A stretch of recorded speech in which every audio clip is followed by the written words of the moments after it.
आजादी का पर्व समूचे देश में धूमधाम से मनाया जा रहा है। इसी को लेकर आज हम पहुंचे हैं श्री गंगानगर के अनूपगढ़ में।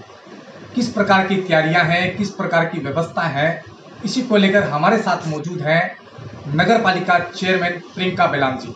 हम इनसे करेंगे कुछ खास बातचीत। मैडम, सबसे पहले हमारे चैनल में बहुत बहुत स्वागत। धन्यवाद। मैडम, आज़ादी का पर्व अमृत महोत्सव, किस प्रकार की तैयारियां, किस प्रकार की व्यवस्थाएं जो है अनूपगढ़ क्षेत्र में?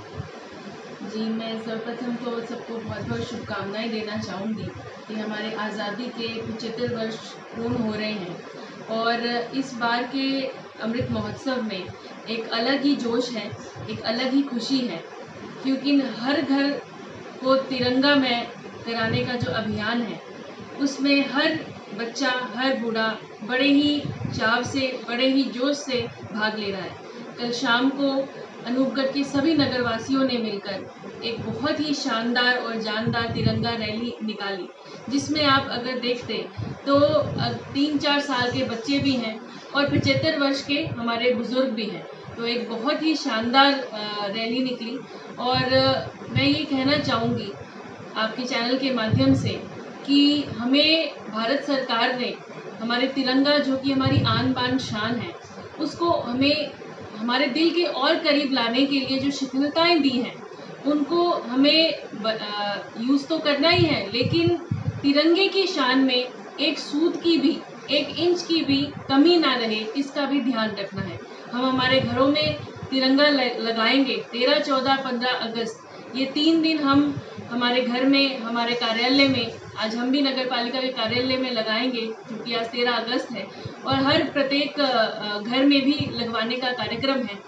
तो मैं यही कहना चाहूँगी, हमारी आन बान शान तिरंगा हमेशा ऐसा ही फहराता रहे और इस कार्यक्रम में सभी बच्चे, बूढ़े, बुजुर्ग, युवा सब सहभागिता बने और इस अमृत महोत्सव को, इस आज़ादी के पर्व को सभी धूमधाम से बनाएं। बिल्कुल, इस आज़ादी के पर्व को धूमधाम से मनाया जाए। मैडम, 2023 का चुनाव बिल्कुल नज़दीक है, तो आपकी क्या तैयारियां चल रही है और 2023 के चुनाव को लेकर क्या कहना चाहेंगे? जी, 2023 राजस्थान में मैं कहना चाहूँगी कि सबने देखा है कि कैसे हमारे कांग्रेस के कार्यकाल में युवा पीड़ित हुआ, किसान पीड़ित हुआ और आम जन भी पीड़ित हुए कि आपस की लड़ाई में लड़ते रहे और 3 वर्ष पूर्ण हो गए हैं। तो मैं यही कहना चाहूँगी कि 2023 भाजपा का है और हम भी आप पर भी कहीं ना कहीं भाजपा जो है दांव खेल सकती है, इसको लेकर आप कहाँ तक संतुष्ट हैं? जी, पार्टी का निर्णय है, पार्टी कार्यकर्ताओं को ये अवसर देती है।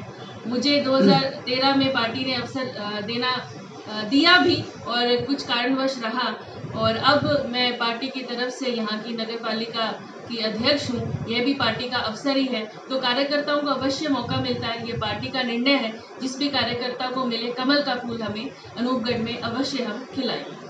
मैडम, बार बार एक सामने बात आती है कि चुनावों में जाति फैक्टर को बड़ा तवज्जो दिया जाता है। क्या इस बार चुनावों में जाति फैक्टर को हटाया जाएगा या इसको ज़्यादा मजबूत किया जाएगा? जी, ये वैसे तो बेसिकली ये पार्टी के बोर्ड का निर्णय है और जातिगत पार्टी कभी जातिगत निर्णय नहीं लेती है। हाँ, किसी क्षेत्र में अगर बाहुल्य है और वहाँ का कोई ऐसा कार्यकर्ता पार्टी का है जो उस टिकट में रहता है, ये निर्णय ऑब्वियसली पार्टी के लेवल का है, बट पार्टी कभी जातिगत वोटर्स नहीं देखती है। पार्टी हमेशा यही देखती है कि कौन सा कितने समर्थक किस विधानसभा क्षेत्र में है और कौन सा कार्यकर्ता उस कमल के फूल को खिला सकता है। तो मुझे नहीं लगता कि जातिवाद, हम तो जातिवाद को ख़त्म करने के लिए और सबको वो हमारी संस्कृति और हमारे जो देश में हर वर्ग जुड़े, इसके लिए प्रयास करते हैं और हमेशा करते हैं। मैडम, लगभग 1.5 साल नगर पालिका अध्यक्ष बने को हुए आपके, तो लगभग कौन कौन से ऐसे विकास कार्य किए गए हैं इलाके में जो आज लोग उसका आनंद भी ले रहे हैं और आप देख सकते हैं कि लगातार कहीं ना कहीं एक अच्छे कार्य भी किए जा रहे हैं, तो कौन कौन से मुख्य तौर पर कार्य किए गए?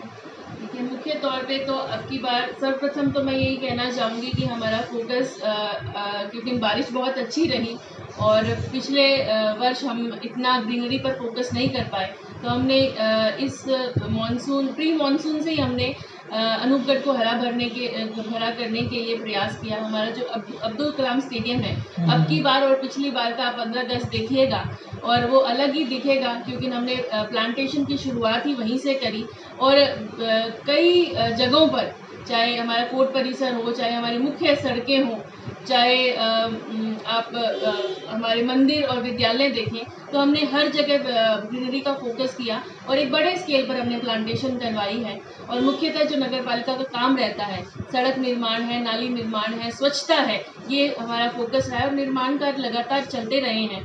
और आगे भी युवाओं को देखते हुए हम यहाँ पे इंडोर स्टेडियम जैसी योजना लाने का प्रयास कर रहे हैं कि हम यहाँ स्थापित कर पाएँ।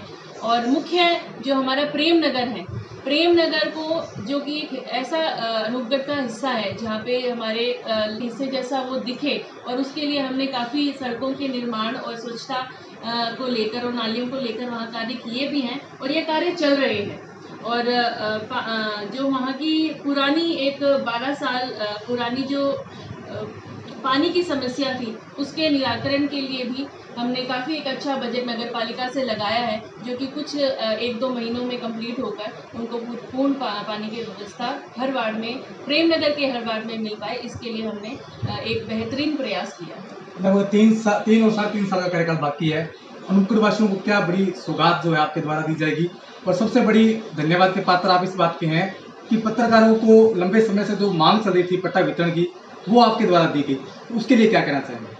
जी देखिए, हमारा बोर्ड है एक अच्छा युवा बोर्ड कहूँगी, क्योंकि सब न्यूकमर्स हैं, नए जोश से हैं और पहले दिन से हमने ये इसी चीज़ पे प्राथमिकता दी है कि सबके सुझावों के साथ में और जो सिटी की मांग है उसके अनुरूप हमें काम करना है। तो हम बोर्ड अवश्य निर्णय लेता है आगे के हर काम के लिए, लेकिन हर बोर्ड सदस्य की प्राथमिकता रहती है कि जो सुझाव हमारे पास आते हैं और आम जन को कैसे हम ज़्यादा से ज़्यादा उनके लिए काम कर पाएँ। जैसे कि अब ये प्रशासन शहरों के संग चल रहा है, तो हमारा यही है मानना कि जितने ज़्यादा लाभान्वित हम कर पाएँ लोगों को, उतना ज़्यादा इस अभियान के तहत हम दे पाएँ। और उसी के तहत ये एक लंबी 8-9 साल वर्ष हो गए थे, पत्रकारों को भू आवंटन नहीं हो पा रहा था। आवंटन हो गया था, लेकिन हम उनको उस आवंटित जो भूमि थी, उसमें बहुत सारे मतलब ऐसी त्रुटियां थी जिसको करते करते हम आगे बढ़े और इस बोर्ड के तहत उनको पट्टे दिए हैं। और ये बहुत एक अच्छा बोर्ड का निर्णय था और सबकी इसमें सहयोग रहा। और मैं यही कहना चाहूँगी, आगे भी जो भी सरकार की योजनाएं आती हैं और जितने ज़्यादा लोगों को हम योजनाओं से लाभ दे पाएँ, हमारा प्रयास यही रहेगा। और निर्माण कार्य लगातार नगर पालिका में, मुझे नहीं लगता कि नगर पालिका में कभी बंद होते हैं, क्योंकि अगर एक नाली में भी कहीं दिक्कत होती है तो हमारे जो कार्मिक हैं और जो कर्मचारी है उसके लिए तैयार रहते हैं। तो बड़ा हो या छोटा काम हो, हर काम के लिए नगर पालिका अनूपगढ़ तैयार है। बिल्कुल मैडम, बहुत अच्छी बात कही है कि नगर पालिका हमेशा हर कार्य को प्रमुखता से करेगी। और मैडम, अब स्वतंत्रता दिवस की तमाम इलाकावासियों, देशवासियों और प्रदेशवासियों को क्या संदेश और क्या शुभकामना देना चाहिए? जी, मैंने जैसे पहले भी कहा कि तिरंगा में हमें बहुत सारी अपनी बात शिथिलताएँ मिली हैं। ऐसा कभी भी नहीं था कि हम हमारे घर में तिरंगा लहरा सके, लेकिन इसके साथ साथ तिरंगे में, क्योंकि हमारे छोटे घर में बच्चे होते हैं, उनको नहीं पता होता है कि इसके रूल्स एंड रेगुलेशंस क्या हैं, तो बड़े इसका ध्यान दें। स्कूल के बच्चे हैं, वहाँ पे टीचर्स इस चीज़ का ध्यान दें। तो बहुत ज़रूरी है कि बच्चों के मन में भी तिरंगे की आन बान शान वही तरह से रहे जैसे कि बड़ों में है, और इसके लिए कोई भी लापरवाही ना बरती जाए। तिरंगा जरूर लहराए, लेकिन बिना लापरवाही के लिए। आप सभी को आज़ादी के इस अमृत महोत्सव की, हमारे 15 अगस्त की बहुत बहुत बधाई एवं शुभकामनाएं। जय हिंद। ये थे हमारे साथ अनूपगढ़ नगर पालिका चेयरमैन प्रियंका बेलान जी, जिनका कहना है कि इस बार स्वतंत्रता दिवस जो है धूमधाम से मनाया जाए और आन बान शान तिरंगे को हर घर में लहराया जाए। मैं मेरे सहयोगी रमेश मेघवाल के साथ विकास पारिक, DPK न्यूज़, करसान।